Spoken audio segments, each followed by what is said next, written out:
Welcome to the online course on the Nibbāna sermons 12 to 22 by Bhikkhu Ñāṇananda.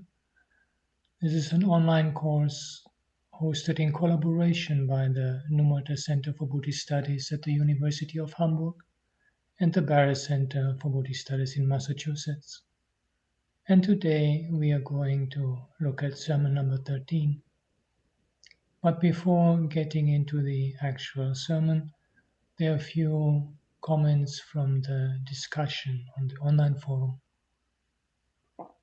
Kim Allen asks, one question I have is that the term Anidassana is translated as non-manifestative by Venerable Ñāṇananda and as invisible by Venerable Anālayo in the Luminosity paper. I can see the etymological relation to not seen, but find that for me these two translations have very different senses. And Susan Poppenbeck has also been asking about that translation, but then her posting somehow got deleted, so I'm not exactly sure what the point of her comment is. Anyway, I explain in footnote 12 of the paper that I followed the translation given by Margaret Cohn in her Pali English Dictionary. This is the new Pali English Dictionary by the Pali Text Society. And if I remember correctly, I think it was actually Bhikkhu Brahmali who suggested that translation to me. He's one of those who commented on the paper. And I think, for my own presentation, this change of translation terminology is not a major point. However, as far as I'm able to tell in what I'm trying to say in that comparative study is that it seems to me that the passage in the Kevada Sutta has been influenced by the Brahmana Nimantanika Sutta. And so that the idea of Anidassana, however we decide to translate it, has probably, I cannot be sure, but probably its original home in the Brahmana Nimantanika Sutta. And there it would then relate to that whole context where Brahma and the Buddha are doing this hide and seek, if you like, where they each try to disappear or become invisible to the other. And Brahma is unsuccessful and the Buddha is successful. So my personal assumption is that the idea of Anidassana comes from that context. And then the term Anidassana also recurs in relation to space, as Venerable Ñāṇananda mentioned. And with space also, I think it's called Arupi Anidassana. It is immaterial, and Anidassana, also there we would more muchly just say space is invisible, not non-manifestative. And also, again, the point of my research and my general impression is that in early Buddhist thought, consciousness is not something active. It is something more on the passive side of experience. We can see that, for example, in the basic analysis of sense experience, where feeling and consciousness are related to the sense door, but perception and formations or volitions, if you like, are related to the sense object. So I take this to mean that sort of perception and intentions are more active. They reach out towards what we experience. But feeling and consciousness are more on the receptive side. And so I would not naturally, from an early Buddhist viewpoint, would not naturally qualify normal type of consciousness as manifestative. It gives to me a slightly too active nuance to consciousness as a normal type of consciousness. But as I perhaps already said, the change from non-manifestative to invisible is not really a major point in my presentation. So if you feel more comfortable with non-manifestative, please continue using that. It was just a comment by a good friend that made me adopt that different translation.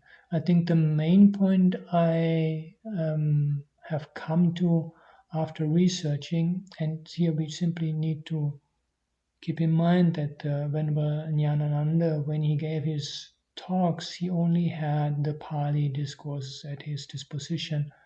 At that time, there was simply no awareness even of the potential of using all the different other powers in Chinese and Tibetan, whatever, to get a clearer understanding of particular passages, to see them in context. I sometimes it's to me a little bit like looking with one eye. I can see things with one eye, and looking with one eye is an illustration of using only the Pali discourses. So I can see things with one eye, but some things are not entirely in full perspective, and also my range of vision is not as broad as if I see something with two eyes. Some of the two eyes they collaborate, and so whatever is in front gets more in perspective, and my vision is a little broader. And so this is what, to my mind, happens with these comparative studies, and they help us to see certain passages in perspective. And I really feel that the result of the comparative perspective makes it clear that the Kevada Sutta as a whole is really about the cessation of consciousness, about the stepping out completely. This whole idea of this monk going through all these deva realms and asking this question, and I mean, to look, you are looking in the wrong place. There is no physical location where the element sees, but there's an experience. And this is the experience of Nibbāna. And that interpretation, that understanding based on the comparative perspective of the first part of the verse fits very well with the rest of the verse, which very clearly speaks of Vijnana Nirodha and Namarupa Nirodha. So I think in that respect, we simply have to allow for different perspectives to emerge with this comparative study. And as George O'Lear said in his comment on the forum, that this research, he says, it certainly fleshes out the dramatic difference in perspective between early Buddhism and later forms. And that is indeed the case. But I would also like to say that when I present such findings, it is not so much in an attitude of propounding the only truth to be followed from now on. It's just a different perspective. And I like very much the comment by Hedwig Krenn she made on the forum. She said, "This verse I will remember in the way it has come down to us and in the way it was probably originally meant." And then she gives both versions, and she uses invisible, but we can also use, I will just use non-manifestative for the first one, so that those of you who are more comfortable for that are more at ease with that. So consciousness that is non-manifestative, infinite and luminous of its own, and then consciousness that is invisible, infinite and given up in every way. So we can simply allow different perspectives to stand side by side and inform our understanding. Moving on from the luminous, well, it's not a luminous article on the luminous mind. Yin Cheng, she told that she was using that simile of rubbish versus gem practice in her walking meditation, and that was helping her to see how attention sometimes gets fixated on things. And I thought that was a very interesting edge to put that into practice. Robert Grosh emphasized what also to me really stood out from the last sermon, the relationship between perception and the grasping of a sign of permanence. That sort of, because perception is based on seeing what has not changed, there is this the mirage-like nature of perception really strengthens that tendency to see something that is permanent, where in actuality nothing is permanent. And then Venerable Dhammadinna, she took up again this issue of not confounding the three pathways of linguistic usage, the problem of conflating past, present, and future. And that what happened in some later Buddhist tradition, she says, it's a move from causality into ontology. Such an outlook can easily overlook the liberating critical point of seeing through causality in the present, namely dependent arising, and breaking free from existence by means of that seeing. And several participants also mentioned that they really appreciated the simile of the goose with the golden eggs. And yeah, this is actually a German folk tale, and I had never imagined that it could have such profound implication until I heard Venerable Ñāṇananda take it up. So this much for introductory comments, and now into Sermon 13. Etang santang etang panitang yadidang sab sankhara samato sab upadi parinisaggo tanhakayo virago nirodho Nibbāna. This is peaceful, this is excellent, namely the stilling of all preparations, the relinquishments of all assets, the destruction of craving, detachment, cessation, extinction. With the permission of the most venerable great preceptor and the assembly of the venerable meditative monks. This is the 13th sermon in the series of sermons on Nibbāna.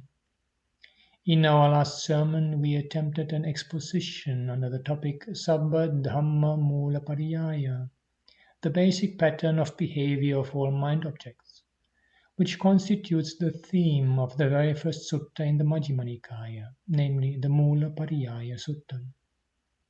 We happen to mention that the discourse describes 3 different attitudes regarding 24 concepts, such as earth, water, fire, and air. We could, however, discuss only 2 of them the other day, namely the worldview, or the attitude, of the untaught ordinary person, and the attitude of the noble one who is in higher training. So today, to begin with, let us bring up the 3rd type of attitude given in the discourse, that is, the attitude of Arahants and that of the Tathagata, both being similar.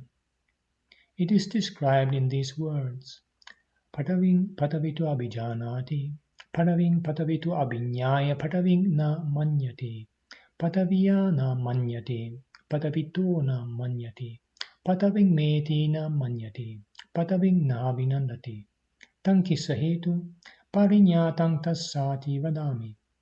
The Arahant, as well as the Tathagata, understands through higher knowledge earth as earth.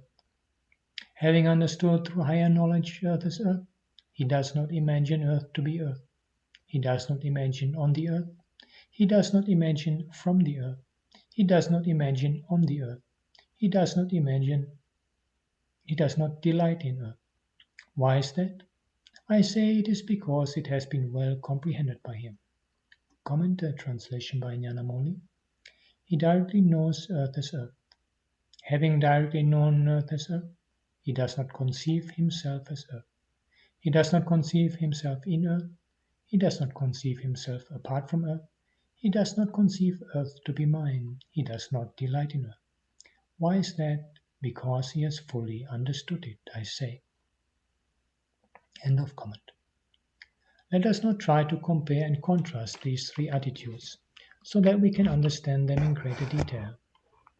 The attitude of the untaught ordinary person in regard to any of the 24 concepts like earth, water, fire, air, the 24 cited being illustrations, is so oriented that he perceives it as such.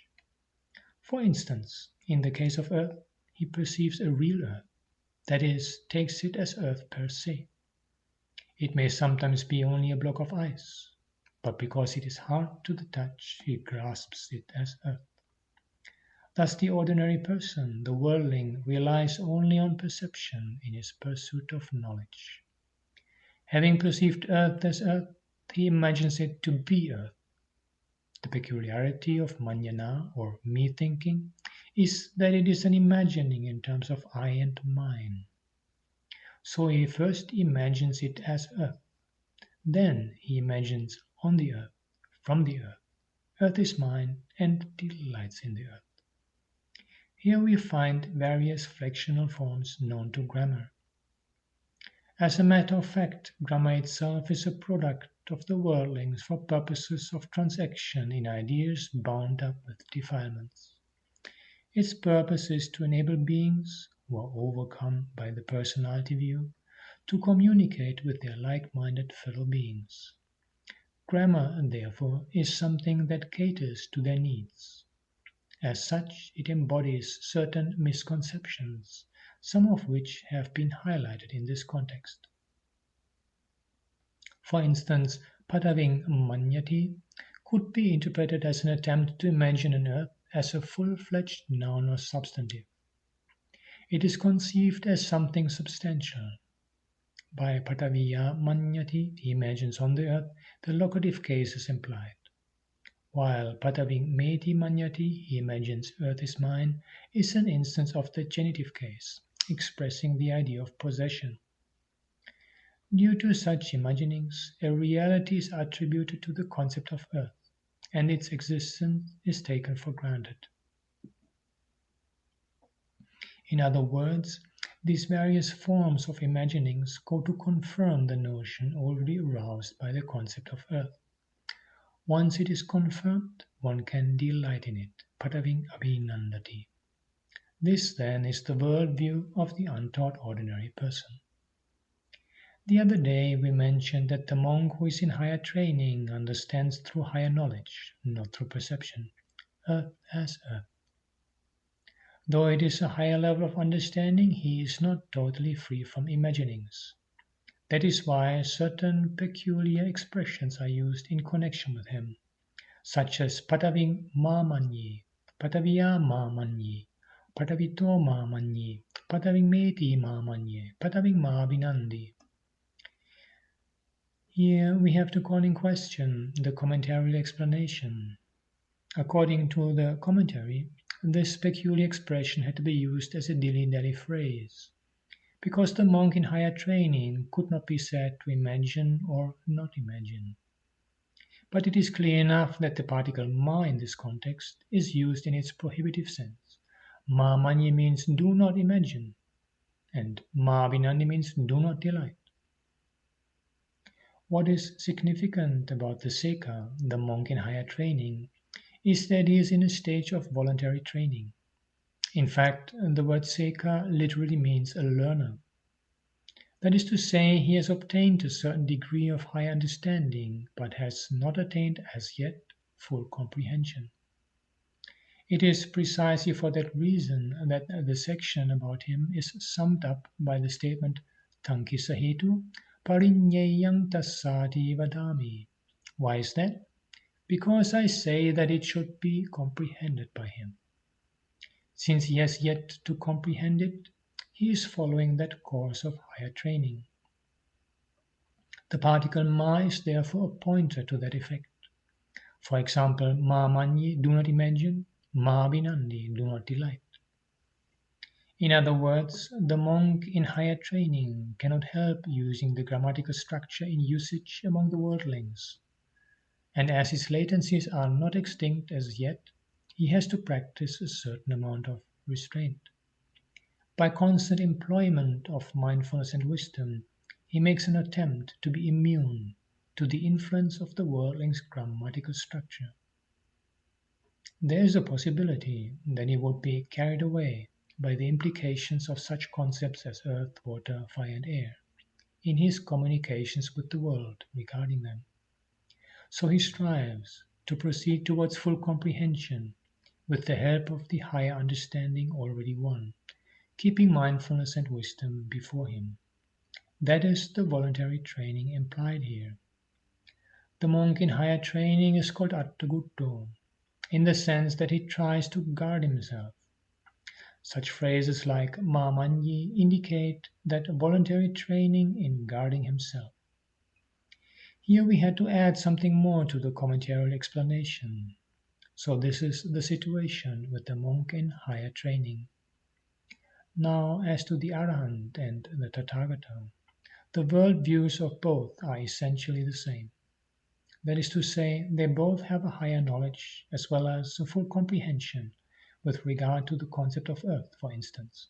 Pariññātaṃ tassāti vadāmi. I say it has been comprehended by him. As such, they are not carried away by the implications of the worldling's grammatical structure. They make use of the worldly usage much in the same way as parents do when they are speaking in their child's language. They are not swept away by it. There is no inner entanglement in the form of imagining. There is no attachment, entanglement, and involvement by way of craving, conceit, and view in regard to those concepts. All this goes to show the immense importance of the Mula Pariyaya Sutta. One can understand why this sutta came to be counted as the first among the suttas of the Majjhima Nikaya. It is as if this sutta was intended to serve as the alphabet in deciphering the words used by the Buddha in his sermons delivered in discursive style. As a matter of fact, the Majjhima Nikaya in particular is a text abounding in deep suttas. This way we can understand why both higher knowledge and full comprehension are essential. We have shown above that this discourse bears some relation to the grammatical structure. Probably due to a lack of recognition of this relationship between the modes of imagining and the grammatical structure, the commentators were confronted with a problem while commenting upon this discourse.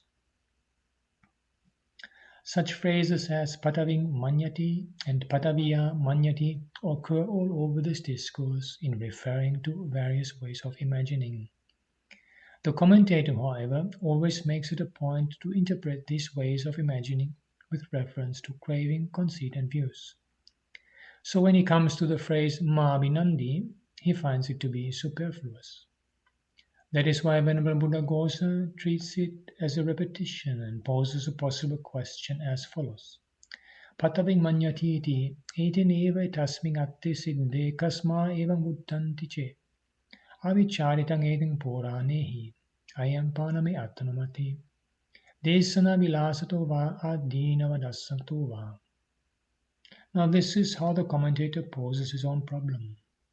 When the phrase pataving manyati by itself fulfills the purpose, why is it that an additional phrase like pataving abhinandati is brought in?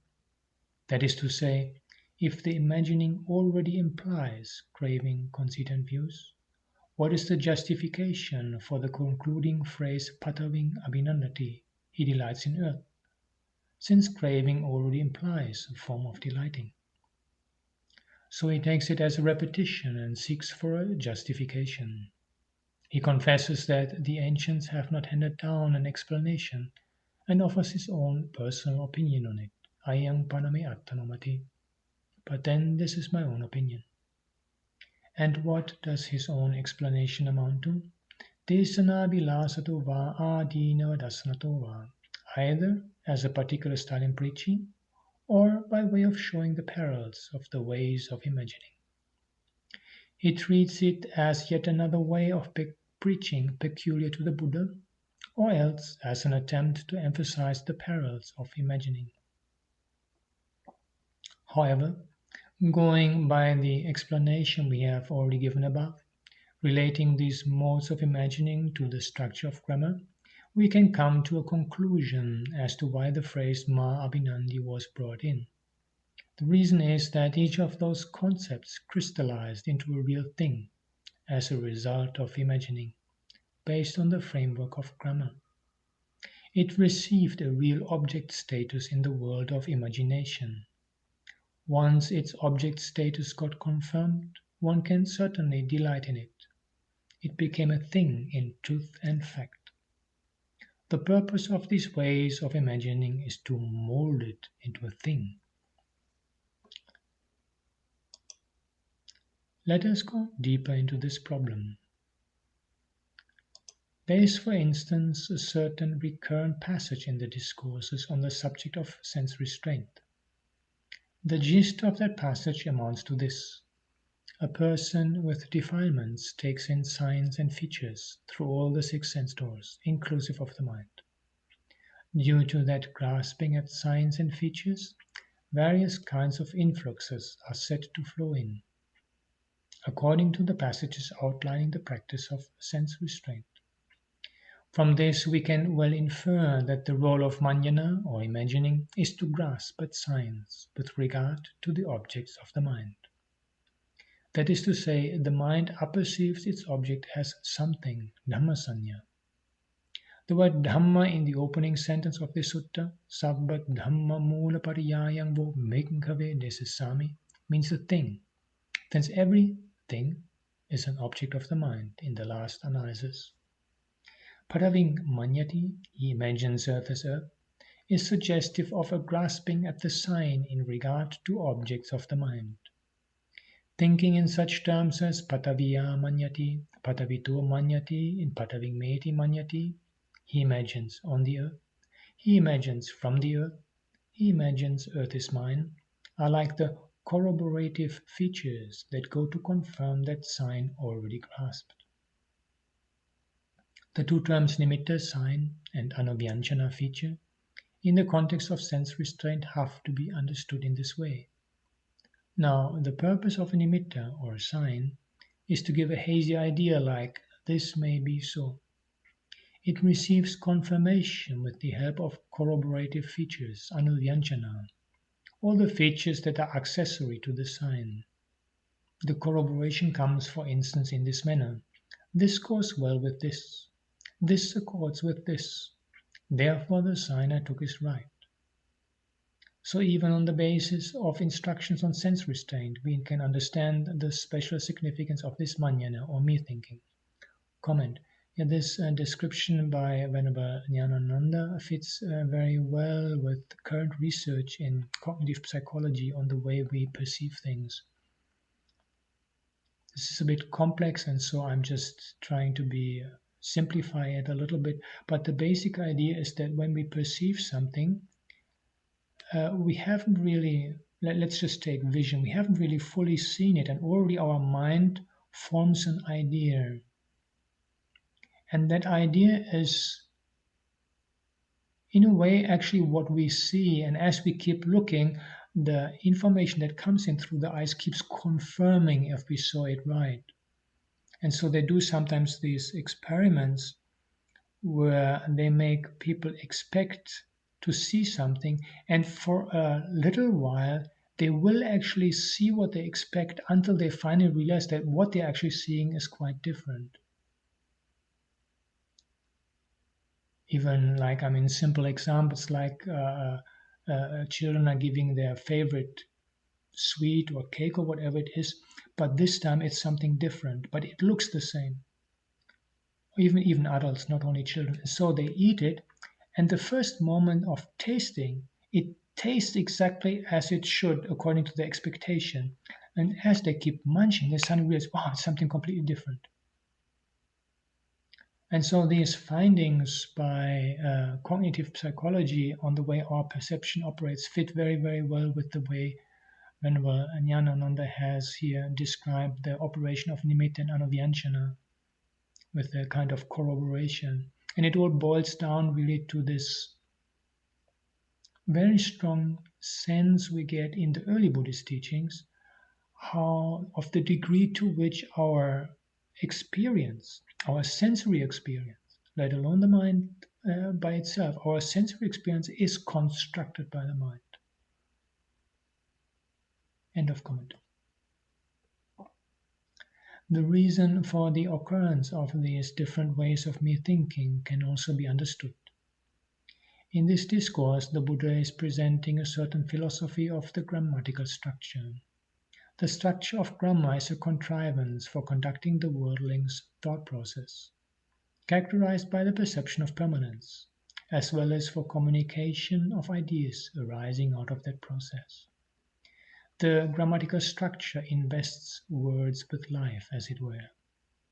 This mode of hypostasizing is revealed in the nouns and substantives, implying such notions as in it, by it, and from it. The last of the flexional forms, the vocative case, he Patavi, hey earth, effectively illustrates this hypostasizing character of grammar. It is even capable of infusing life into the concept of earth and arousing it with the words, hey earth.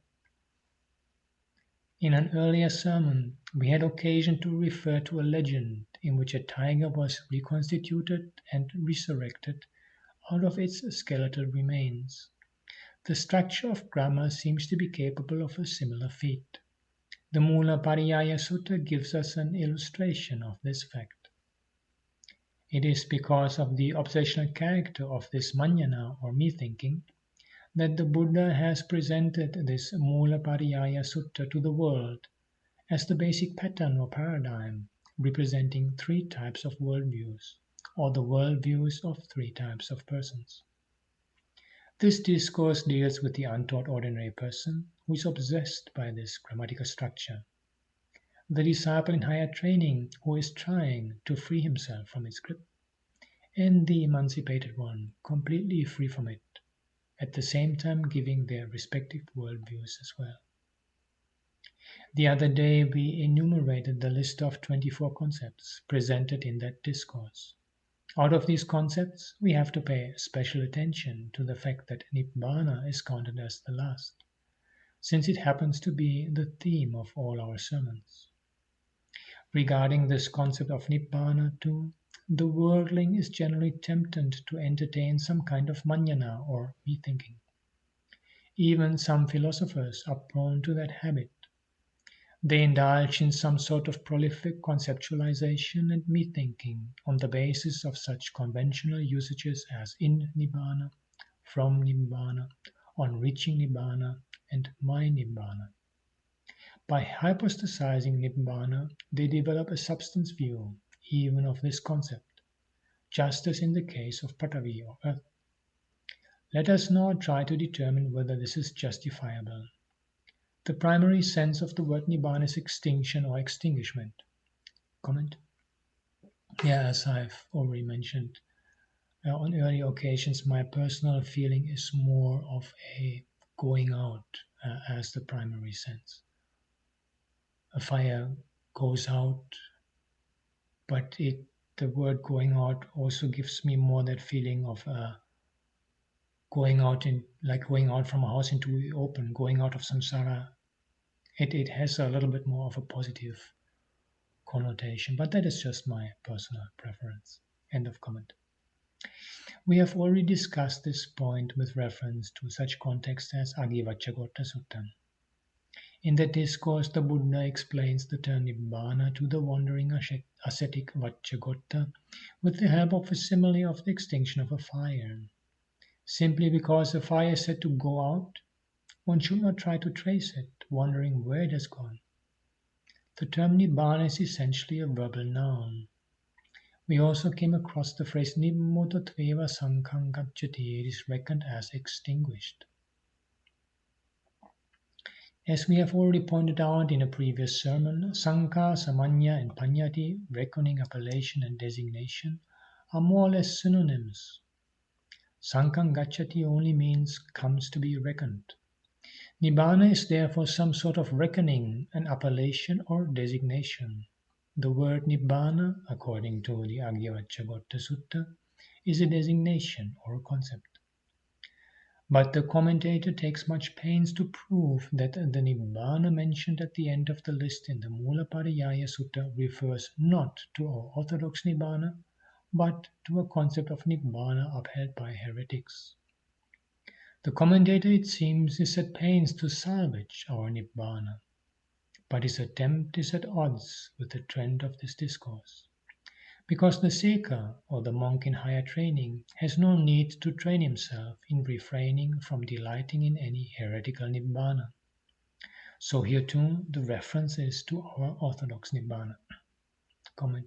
I found this a very important point. And Venerable Ñāṇananda is very clearly right. The passage on the Seka only makes sense if it is referring actually to the Buddhist conception of Nibbāna. End of comment. Presumably, the commentator could not understand why the Arahants do not delight in Nibbāna. For instance, in the section on the Tathagata, one reads, Nibbānam nābhinandati.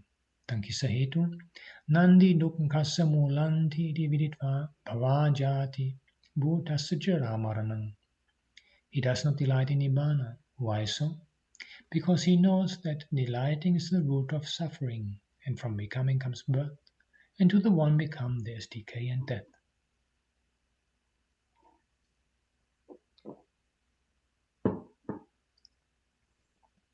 It seems then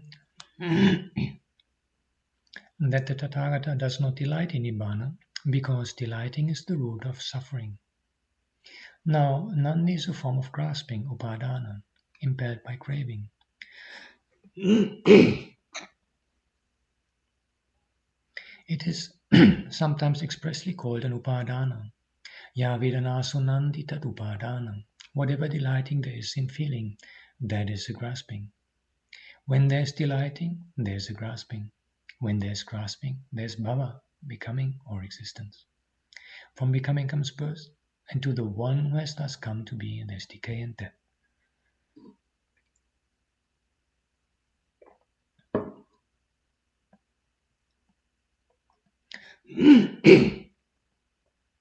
It is true that we project the concept of Nibbāna as an objective to aim at in our training.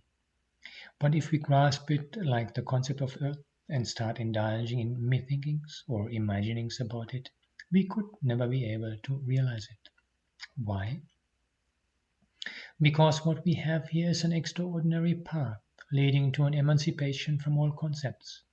Nisaya nisaya ugasa nittarana, crossing over the flood with relative dependence. Whatever is necessary is made use of, but there is no grasping in terms of craving, conceits, and views. That is why even with reference to the Tathagata, the phrase Nibbānam nābhinandati, he does not delight in Nibbāna, occurs in this discourse. One might ask what is wrong in delighting in Nibbāna. But then we might recall a pithy dialogue already quoted in an earlier sermon. A deity comes and accosts the Buddha. Do you rejoice, recluse? And the Buddha responds, on getting what, friend? Then the deity asks, well then, recluse, do you grieve? And the Buddha retorts, on losing what, friend? The deity now mildly remarks, so then, recluse, you neither rejoice nor grieve. And the Buddha confirms it with the assent, that is so, friend. This then is the attitude of the Buddha and the Arahants to the concept of Nibbāna. There is nothing to delight in it. Only equanimity is there.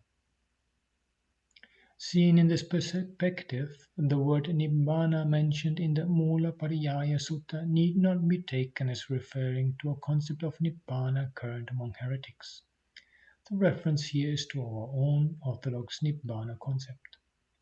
But the attitude towards it must surely be changed in the course of treading the path to it.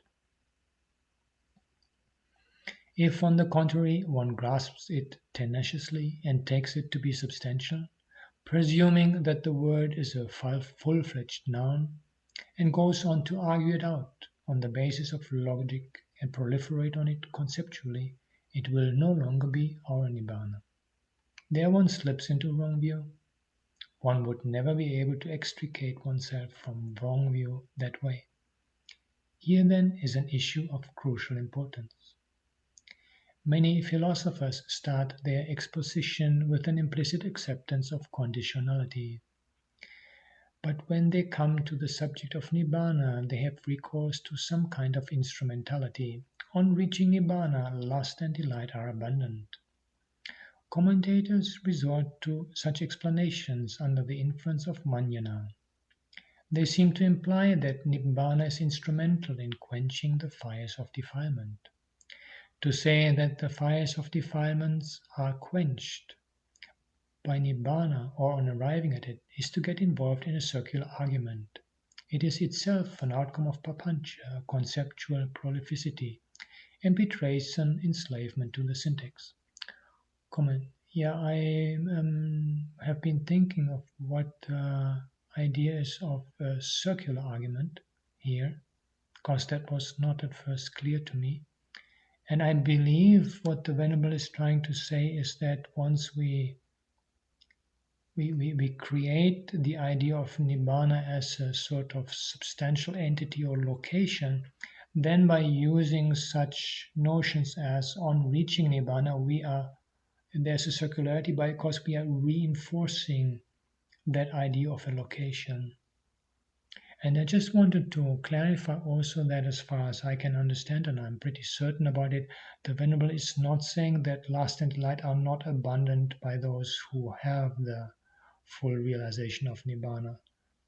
He is just trying to clarify that the way to express the fact that the realization of Nibbāna eradicates defilements should be done in a way that avoids construing Nibbāna as some sort of substantial, even permanent location somewhere or some entity that does something.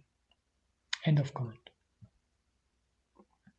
When one says the river flows, it does not mean that there's a river quite apart from the act of flowing. Likewise, the idiom "it rains" should not be taken to imply that there is something that rains. It is only a turn of speech, fulfilling a certain requirement of the grammatical structure. On an earlier occasion, we happened to discuss some very important aspects of the Potthapada Sutta. We saw how the Buddha presented a philosophy of language which seems so extraordinary even to modern thinkers. This Mulapadiyaya Sutta also brings out a similar attitude to the linguistic medium. Such elements of a language as nouns and verbs reflect the worldling's mode of thinking. As in the case of a child's imagination, a noun appears as a must. So it has to rain for there to be rain. The implicit verbal sense becomes obscured, or else it is ignored. A periphrastic usage receives acceptance, so the rain rains and the river flows.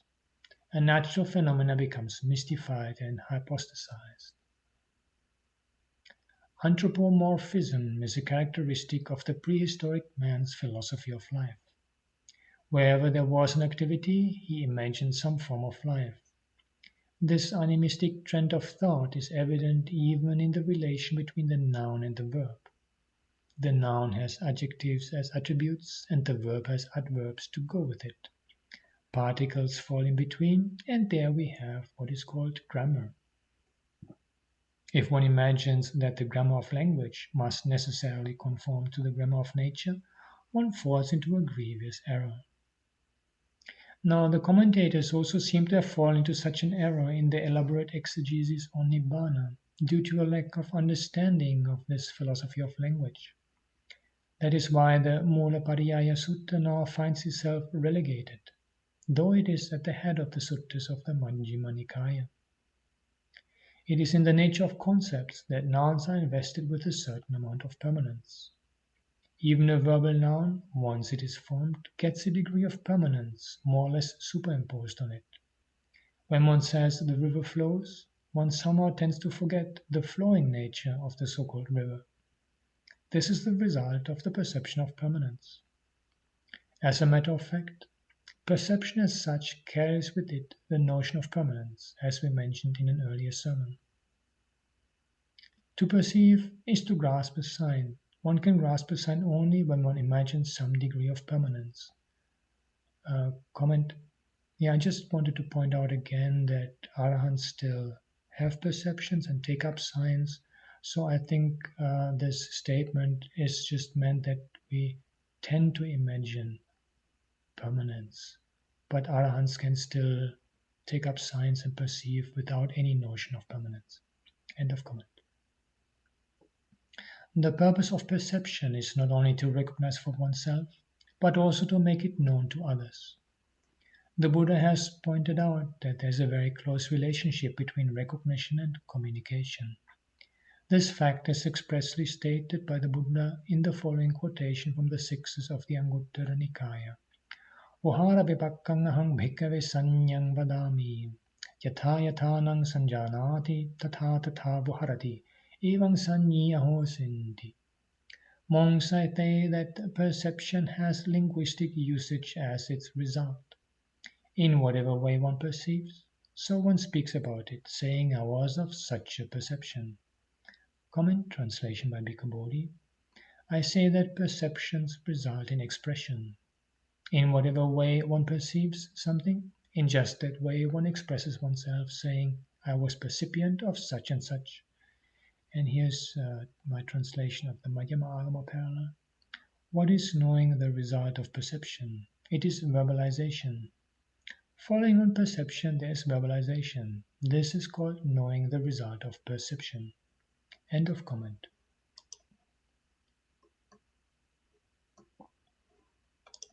The word vipakka is a derivative from the word vipakam, which in the context of karma or ethically significant action generally means the result of that action. In this context, however, its primary sense is evident, that is, as some sort of a ripening. In other words, what this quotation implies is that perception ripens or matures into verbal usage or convention. So here we see the connection between sanya, perception, and sankhara, reckonings. This throws more light on our early explanation of the last line of a verse in the Kalaha Vivada Sutta, namely sanya nidāna hi papancha sankhara. For reckonings born of prolificity have perception as their source. So now we are in a better position to appreciate the statement that linguistic usages, reckonings, and designations are the outcome of perception. All this goes to show that an insight into the philosophy of language is essential for proper understanding of this Dhamma. This is the moral behind the Mula Pariyaya Sutta.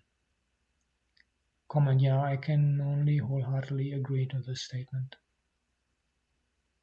End of comment. Beings are usually dominated by these reckonings, appellations, and designations because the perception of permanence is inherent in them. It is extremely difficult for one to escape it. Once the set of such terms as milk, curd, and butter comes into vogue, the relation between them becomes an insoluble problem even for the great philosophers. Since we have been talking about the concept of Nibbāna so much, one might ask, so then Nibbāna is not an absolute paramattha. It is not a paramattha in the sense of an absolute. It is a paramattha only in the sense that it is the highest good, parama atta. This is the sense in which the word was used in the discourses, though it has different connotations now. As exemplified by such quotations as Ārāddha Virya Paramattha Patiya, with steadfast energy for the attainment of the highest good. The suttas speak of Nibbāna as the highest good to be attained. In later Buddhist thought, however, the word Paramattha came to acquire absolutist connotations, due to which some important discourses of the Buddha on the question of worldly appellations, worldly expressions, and worldly designations fell into disuse. This led to an attitude of dwelling in the scaffolding, improvised just for the purpose of constructing a building. As a postscript to our exposition of the Mula Pariyaya Sutta, we may add the following important note. This particular discourse is distinguished from all other discourses in respect of one significant feature, that is, the concluding statement to the effect that the monks who listened to the sermon were not pleased by it. Generally, you find at the end of a discourse a more or less thematic sentence, like Attamanate Bhikkhu Bhagavato Bhāsigang Abhinandam. Those monks were pleased, and they rejoiced in the words of the Exalted One. But in this sutta, we find the peculiar ending, Idam voca bhagava nati bhikkhu bhagavato bhāsitam abhinandam. The Exalted One said this, but those monks did not rejoice in the words of the Exalted One. Commentators seem to have interpreted this attitude as an index to the abstruseness of the discourse. This is probably why this discourse came to be neglected in the course of time. But on the basis of the exposition we have attempted, we might advance a different interpretation of the attitude of those monks. The declaration that none of the concepts, including that of Nibbāna, should be egoistically imagined could have caused displeasure in monks, then as now. So much then for the Mulapariyaya Sutta. The Buddha has pointed out that this manjana, or egoistic imagining or me-thinking, is an extremely subtle bond of Mara. A discourse which highlights this fact comes in the Samyutta Nikaya under the title Yavakalapi Sutta. In this discourse, the Buddha brings out this fact with the help of a parable. It concerns the battle between gods and demons, which is a theme that comes up quite often in the discourses. In a war between gods and demons, the gods are victorious and the demons are defeated. The gods bind Vipachitti, the king of the demons, in a fivefold bondage, that is, hand and feet and neck, and bring him before Sakka, the king of the gods. This bondage has a strange mechanism about it. When Vipachitti thinks the gods are righteous, demons are unrighteous, I will go to the Deva world, he immediately finds himself free from that bondage and capable of enjoying the heavenly pleasures of the five senses. But as soon as he slips into the thought, gods are unrighteous, demons are righteous, I will go back to the Asura world, he finds himself divested of the heavenly pleasures and bound again by the fivefold bonds. After introducing this parable, the Buddha comes out with a deep disquisition of Dhamma for which it serves as a simile. Evaṃ sukhamang ko bhikkhave veppacinti bandhanam tatta sukhamutarang mara bandhanam manyamano ko bhikkhave bandho marassa amanyamano motto papimato asmiti bhikkhave manyidametang ayang ahang asmiti manyidangetang bhavisanti manyidangetang na bhavisanti manyidangetang Rupi bhavisanti manidametang, arupi bhavisanti manidametang, sanyi bhavisanti manidametang, asanyi bhavisanti manidametang, neva sanyi na asanyi bhavisanti manidametang. Manitang bhikkhave rogo, manitang gando, manitang sallang, tasmatya bhikkhave amanyamanena cetasa viharissamati, evannivo bhikkhave sikkitabang. So subtle, monks, is the bondage of Vipachitti, but more subtle still is the bondage of Mara. Imagining, monks, one is bound by Mara, not imagining one is freed from the evil one. Am, monks, is an imagining. This am I is an imagining. I shall be is an imagining. I shall not be is an imagining. I shall be one with form is an imagining. I shall be formless is an imagining. I shall be percipient is an imagining. I shall be non-percipient is an imagining. I shall be neither percipient nor non-percipient is an imagining. Imagining, monks, is a disease. Imagining is an abscess. Imagining is a barb. Therefore, monks, should you tell yourselves, we shall dwell with the mind free from imaginings. Thus should you train yourselves. Comment here is the translation by Bhikkhu Bodhi. So subtle, bhikkhus, was the bondage of Vipachitti, but even subtler than that is the bondage of Mara. In conceiving, one is bound by Mara. By not conceiving, one is freed from the evil one. Because I am is a conceiving, I am this is a conceiving, I shall be is a conceiving, I shall not be is a conceiving, I shall consist of form is a conceiving, I shall be formless is a conceiving. I shall be a percipient is a conceiving, I shall be non-percipient is a conceiving, I shall be neither percipient nor non-percipient is a conceiving. Conceiving is a disease, conceiving is a tumor, conceiving is a dart.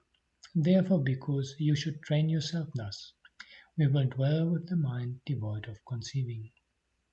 And here I have the parallel from the Samyukta Agama, which at first describes different conceivings that lead to mental vacillation, such as this is me, this is mine, I will be in the future, I will not be in the future. It's quite similar to the Pali. And after the Asura tale, Samyukta Agama also compares this to the subtle bondage of Mara, concluding that mental vacillation is to be bound by Mara. Hence, one should train to dwell much without mental vacillation and with right mindfulness and right comprehension. And I just wanted to note that I believe Venerable Ñāṇananda is bringing up these tales in order to show that there can be very profound Dharma teachings in these, well, I would call it fairy tales, but I don't know a better word for it. And just to make clear that this distinction between conventional and ultimate truth that is made in later tradition can lead to overlooking the profundity of some of these stories and their implications. And I just wanted to mention a good example for the confusion that can come from this distinction between Paramattha and Sammoti. This is Maurice Walsh, page 32 of his introduction to his translation of the Digha Nikaya, the Long Discourses. He says, by liberating ourselves from the viewpoint of conventional truth, we cease to be subject to karmic law. This is really just wrong. End of comment. First of all, let us try to get at the meaning of this exhortation. The opening sentence is an allusion to the simile given above. It says that the bondage in which Vipachitti finds himself is of a subtle nature, that is to say, it is a bondage connected with his thoughts. Its very mechanism is dependent on his thoughts. But then the Buddha declares that the bondage of Mara is even subtler. And what is this bondage of Mara? Imagining monks, one is bound by Mara, not imagining one is freed from that evil one. Then comes a list of 9 different ways of imaginings. In the same discourse, the Buddha goes on to qualify each of these imaginings with 4 significant terms, namely injitang, agitation, panditan, palpitation, panchitang, proliferation, and manakatang, conceit. Injitang is an indication that these forms of imaginings are the outcome of craving, since ija is a synonym for tanha or craving. Panditang is an allusion to the fickleness of the mind, as for instance conveyed by the first line of a verse in the Dhammapada. Pandanang chapalang chittang, the mind palpitating and fickle. The fickle nature of the mind brings out those imaginings.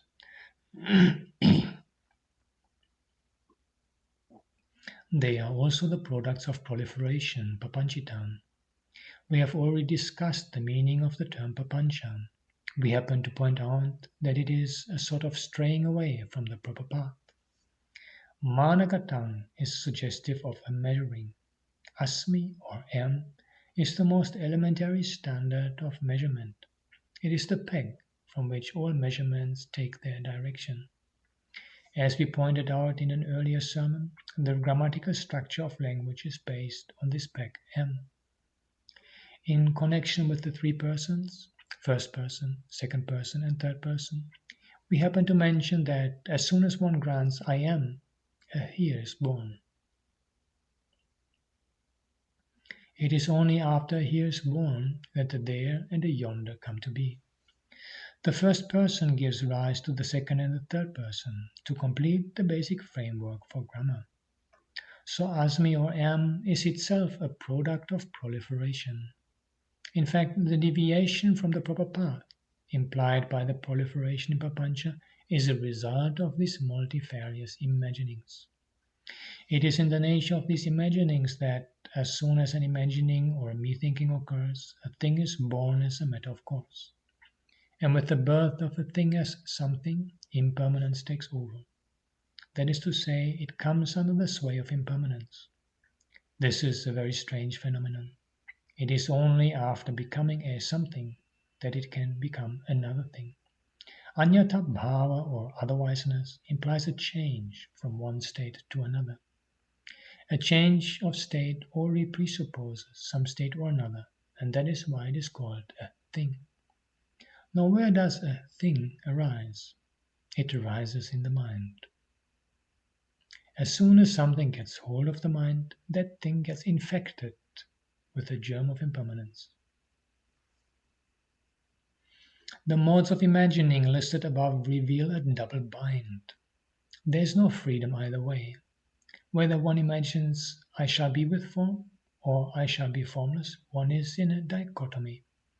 It is the same with the two ways of imagining I shall be percipient, I shall be non-percipient. We had occasion to refer to this kind of dichotomy while explaining the significance of quite a number of discourses. The root of all this duality is the thought M. The following two verses from the Dvayatanupassana Sutta throw light on some subtle aspects of manjana or imagining. Yena yena hi manyanti tatutan hoti anyatha tangi dasamu sawati mosa dhammang hi ittarang amosa dhammang nibbānang tad arya sajjato vidum teve sajjabhi samaya niccata parinibbuta.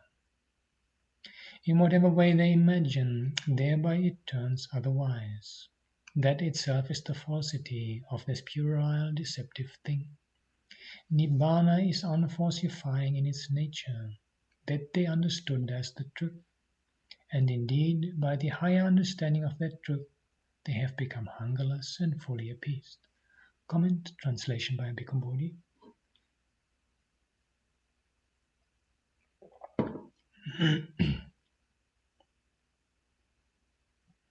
In whatever way they conceive it, it turns out otherwise. That indeed is its falsity, for the transient is of a false nature. Nibbāna is of a non-false nature, that the noble ones know as truth. Through the breakthrough to truth, hungerless, they are fully quenched. End of comment. And the first verse makes it clear that imagining is at the root of anyatha bhava or otherwiseness, insofar as it creates a thing out of nothing. As soon as a thing is conceived in the mind by imagining, the germ of otherwiseness or change enters into it at its very conception. So a thing is born only to become another thing, due to the otherwiseness in nature.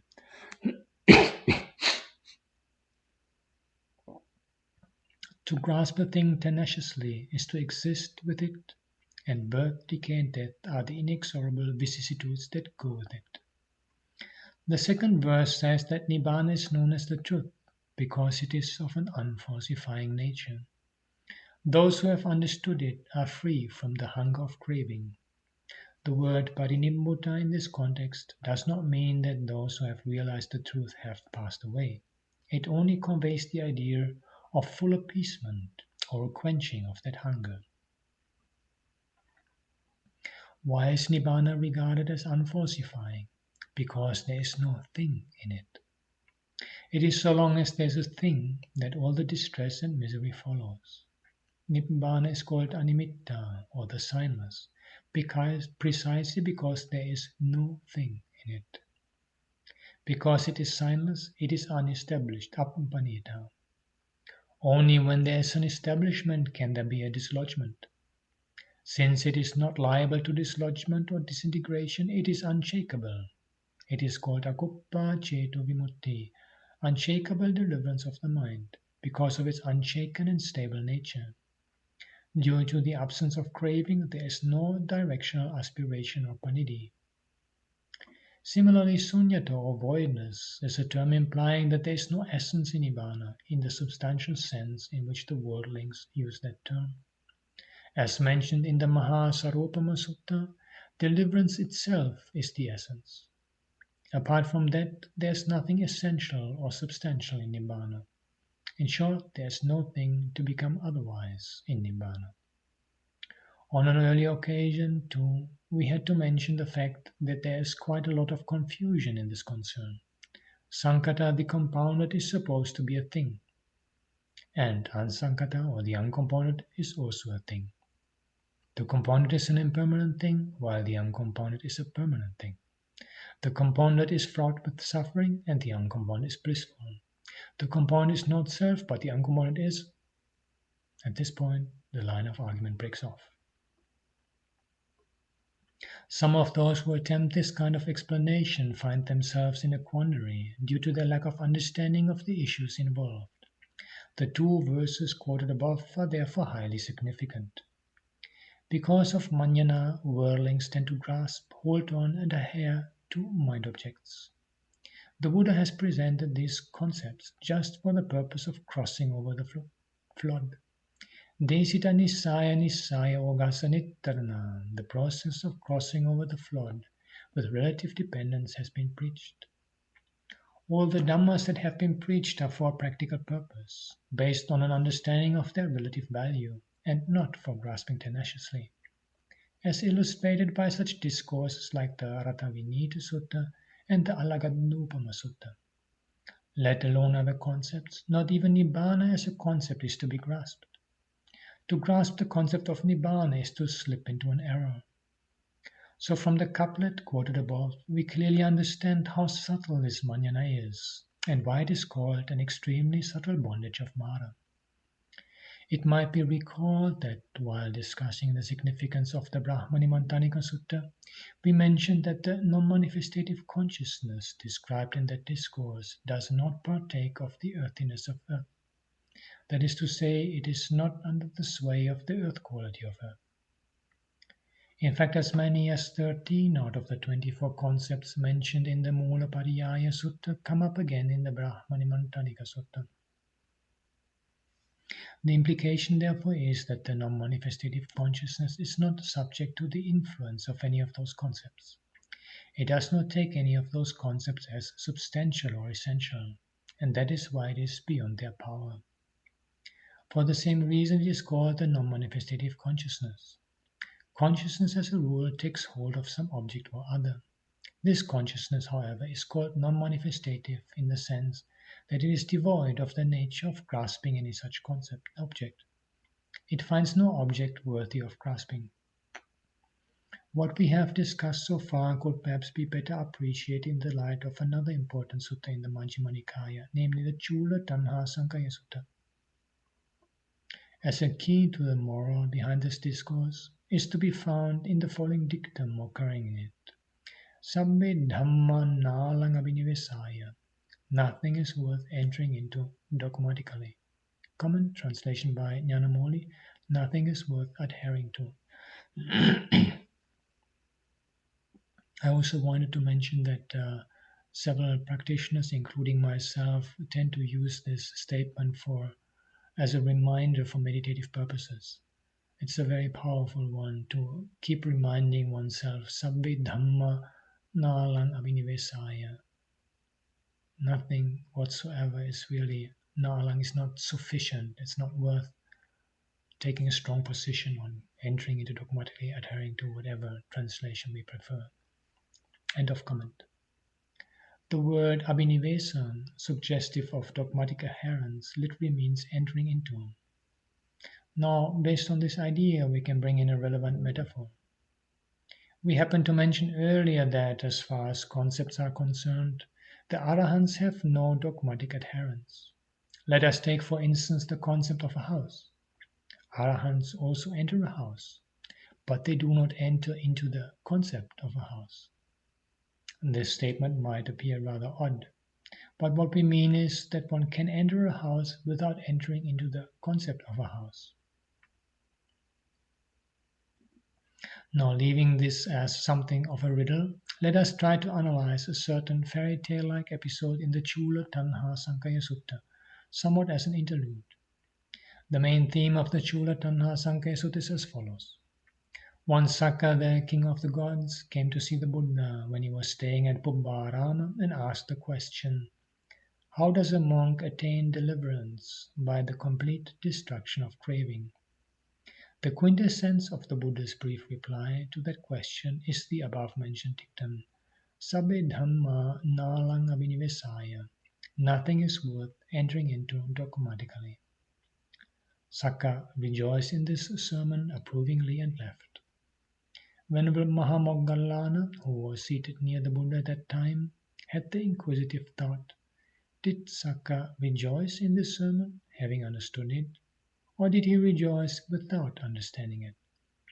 Being curious to find this out, he vanished from Pubbārāma and appeared in the tower things of heaven as quickly as a strong man might stretch out his bent arm and bent back his outstretched arm. At that time, Sakka was enjoying heavenly music. On seeing Venerable Mahamoggallana coming at a distance, he stopped the music and welcomed the latter, saying, "Come, good Sir Moggallana, welcome, good Sir Moggallana. It is a long time, good Sir Moggallana, since you found an opportunity to come here." He offered a high seat to Venerable Mahamoggallana and took a low seat at one side. Then Venerable Mahamoggallana asked Sakka what sort of a sermon the Buddha had preached to him on his recent visit, saying that he himself is curious on listening to it. Sakka's reply was, "Good Sir Moggallana, we are so busy, we have so much to do, not only with our own business, but also with the business of other gods of Tavatimsa. So it is not easy for us to remember such Dhamma discussions." Then Sakka goes on to relate some other episode, which to him seems more important. After the winning the war against the Asuras, I had the Vejayanti palace built. Would you like to see it, good Sir Moggallana? Probably as part of etiquette binding on a visitor, Venerable Mahamoggallana agreed, and Sakka conducted him around the Vejayanti palace in the company of his friend King Vessavana. It was a wonderful palace with hundreds of towers. Sakka's maids, seeing Venerable Mahamoggallana coming in the distance, were embarrassed out of modest respect and went into their rooms. Sakka was taking Venerable Mahamoggallana around, saying, "See, good sir, how lovely this palace is." Comment, yeah, I have done a comparative study of these discourses, and I will be offering a PDF of that article for additional reading for those of you who are interested. Chakra and the Destruction of Craving, a case study in the role of chakra in early Buddhism. And this time there's no major discoveries in terms of philosophy or meditation practice, but the beauty is that the Chinese version helps us to understand a little bit more details of this tale. So we have in the Pali, we just hear that the heavenly girls of Sakka are embarrassed when they see Venerable Mahamoggallana, but we are not really clear why they are embarrassed. And so according to the Chinese version, what happened is that when they saw from afar that Sakka was coming, they came out to welcome him dancing and singing. And so as all these girls come out dancing and singing to welcome him, they suddenly realized, oh, he's in the company of the monk. Then they felt embarrassed and they went back inside.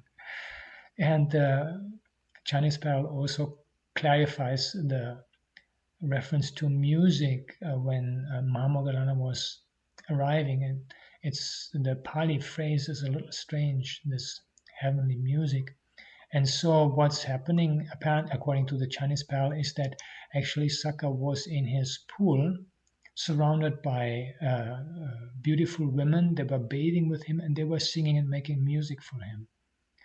So we may imagine this as like some rich people, they may have their swimming pool and then lots of, if it is a male, lots of beautiful women around and entertaining him.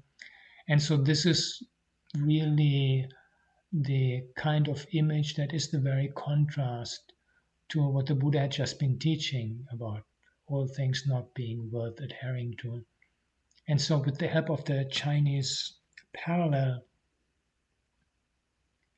on the assumption that maybe some of the details of the description may have gone lost in the Pali version, we get a clearer picture of, or we can more vividly imagine this image of what Mahamoggallana finds Sakka to be doing and engaged in after having received this penetrative instruction by the Buddha. End of comment. Venerable Mahamoggallana also courteously responded, saying that it is a fitting gift for his past merit. But then he thought of arousing a sense of urgency in Sakka, seeing how negligent he has become now. And what did he do? He shook the Vejayanti palace with the point of his toe, using his supernormal power. Since Sakka had entered into the Vejayanti palace with his craving, conceit, and views, he also was thoroughly shaken along with the palace. That is to say, a sense of urgency was aroused in him, so much so that he remembered the sermon the Buddha had preached to him. It was then that Venerable Mahamoggallana asked Sakka pointedly, "How did the exalted one state to you in brief the deliverance through the destruction of craving. Sakka came out with the full account creditably. So after all, it seems that the Venerable Mahamoggallana took all this trouble to drive home into Sakka the moral of the sermon, Sabbe Dhamma Nalang Abhinivesaya. Nothing is worth clinging on to. If one goes through this discourse ignoring the deeper aspects of it, it appears merely as a fairy tale. Even as those heavenly maidens entered their rooms, Sakka also had entered into this Vijayanti palace of his own creation, while showing his distinguished visitor around, like a rich man these days after building his mansion. So from this we can see the nature of these worldly concepts. For instance, in the case of the concept of a house, entering the house physically does not necessarily mean that one is in it. Only if one has entered into the concept of a house is he in it. Let us take a simple analogy. Little children sometimes build a little hut out of fun with a few sticks and shady leaves. They might even invite their mother for the housewarming. When the mother creeps into the improvised hut, she does not seriously entertain the concept of a house in it, as the children would do. It is the same in the case of Buddhas and Arahants. To the emancipated ones who have fully understood and comprehended the true meaning of concepts like house, mansion, and palace, the sun castles of adults appear no better than the playthings of little children. We have to grant it, therefore, that Tathagatas or such like ones cannot help making use of concepts in worldly usage. As a matter of fact, once a certain deity even raised the question whether the emancipated Arahant monks, when they use such expressions as I speak and they speak to me, do so out of conceit. The Buddhist reply was, Yohoti Bhikkhu Arahankatavi Kin Asavo Antima Dehadhari Ahang Vadami Di Pisovadeya Mamang Vadanti Di Pisovadeya Loke Samanyang Kusalo Viditma Vuharamatena Su Vuhareya. That monk who is an Arahant who has finished his task, whose influxes are extinct and who bears his final body, might still say, I speak. He might also say, they speak to me. Being skillful, knowing the world's parlance, he uses such terms merely as a convention. Comment translation by Bhikkhu Bodhi. If a bhikkhu is an arahant, consummate with tense destroyed, one who bears his final body, he might still say, I speak, and he might say, they speak to me. Skillful, knowing the world's parlance, he uses such terms as mere expressions. End of comment. In the case of an arahant, who has accomplished his task and is influx-free, a concept like house, mansion, or palace has no influence by way of craving, conceit, and views. He might say, I speak, or I preach. He might even say, they speak to me. But since he has understood the nature of worldly parlance, he uses such expressions as mere turns of speech. Therefore the Buddhas and Arahants, though they may enter a house, do not entertain the concept of a house in it. Some might think that in order to destroy the concept of a house, one has to break up the tiles and bricks into atoms. But that is not the way to deliverance. One has to understand, according to the law of dependent arising, that not only is a house dependent on tiles and bricks, but the tiles and bricks are themselves dependent on a house. Very often philosophers forget about the principle of relativity involved here. Tiles and bricks are dependent on a house. This is a point worth considering. One might think that a house is made up of tiles and bricks, but tiles and bricks themselves come to be because of a house. There's a mutual relationship between them. If one raises the question, what is a tile? The answer will be, it is an item used for building the roof of a house. Likewise, a brick is an item used in building a wall. This shows the relativity between a house and a tile, as well as between a house and a brick.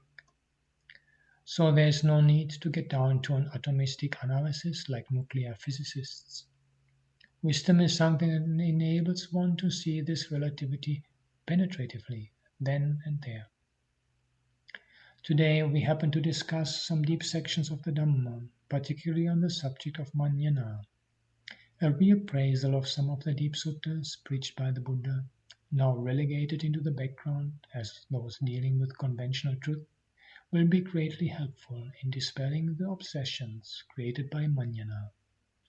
What the Mulapariyaya Sutta offers in this respect is of utmost importance. In fact, the Buddha never used a language totally different from the language of the worldlings. Now, for instance, chemists make use of certain system of symbolic formulas in their laboratories, but back at home they revert to another set of symbols. However, both are symbols.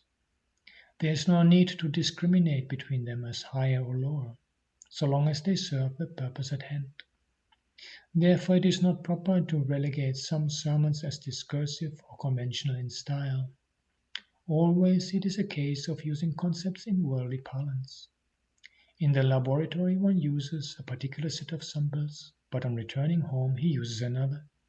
In the same way, it is not possible to earmark a particular bundle of concepts as absolute and unchangeable. As stated in the Potthapada Sutta, already discussed, all these concepts are worldly appellations, worldly expressions, worldly usages, worldly designations, which the Tathagata makes use of without tenacious grasping. However philosophical or technical the terminology may be, the Arahants make use of it without grasping it tenaciously. What is of importance is the function it fulfills. We should make use of the conceptual scaffolding only for the purpose of putting up the building. As the building comes up, the scaffolding has to leave. It has to be dismantled. If one simply clings onto the scaffolding, the building will never come up.